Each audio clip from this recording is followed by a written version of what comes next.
U2 concert uses stunning visuals to open massive Sphere venue in Las Vegas, AP. It looked like a typical U2 outdoor concert.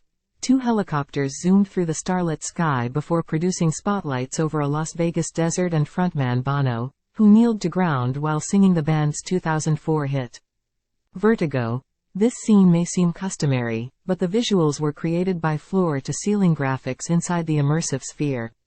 It was one of the several impressive moments during U2's Achtung Baby residency launch show at the high-tech, globe-shaped venue, which opened for the first time Friday night. Time equals 400 ms, greater than the legendary rock band, which has won 22 Grammys, performed for 2 hours inside the massive, state-of-the-art spherical venue with crystal-clear audio.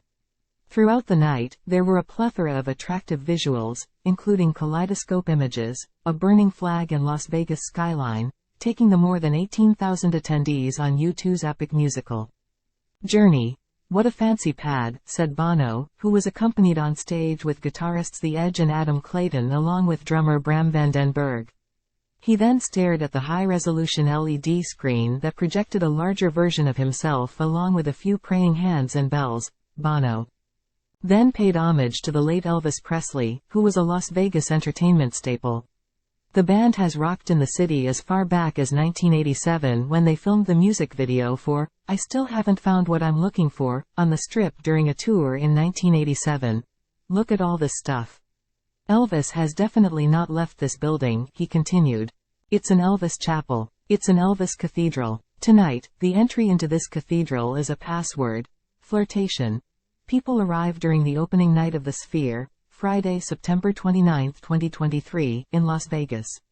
AP photo, John Locker. U2 made their presence felt at the $2.3 billion Sphere, which stands 366 feet, 111 meters, high and 516 feet, 157 meters, wide. With the superb visual effects, the band's 25-show residency opened with a splash performing a slew of hits including Mysterious Ways, Zoo Station, All I Want Is You, Desire, and new single, Atomic City.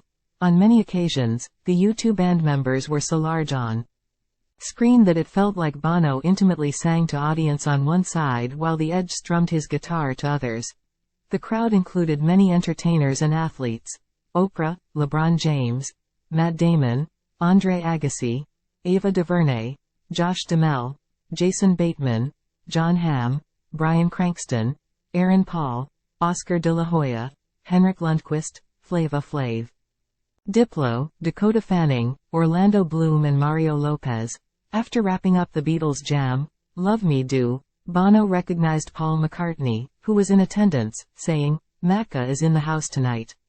He acknowledged Sphere owner James Dolan's efforts for spearheading a venue that's pushing forward the live concert audio landscape with 160,000 thousands of high-quality speakers and 260 million video pixels. The Sphere is the brainchild of Dolan, the executive chair of Madison Square Garden and owner of the New York Knicks and Rangers. He sketched the first drawing of venue on a notebook paper.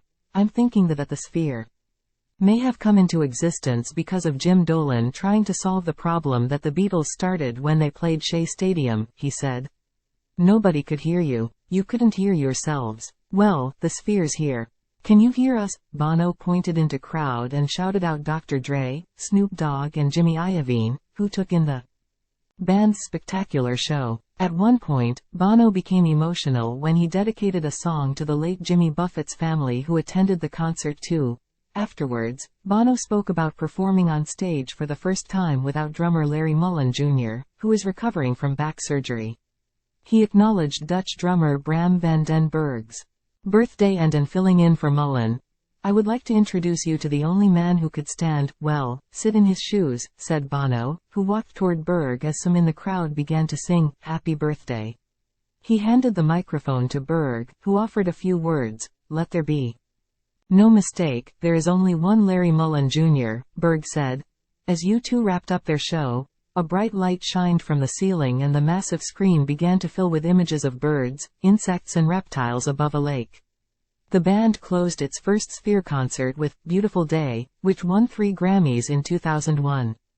Time equals 400 ms, greater than members of the media wait for celebrities to arrive during the opening night of the Sphere, Friday, September 29, 2023, in Las Vegas.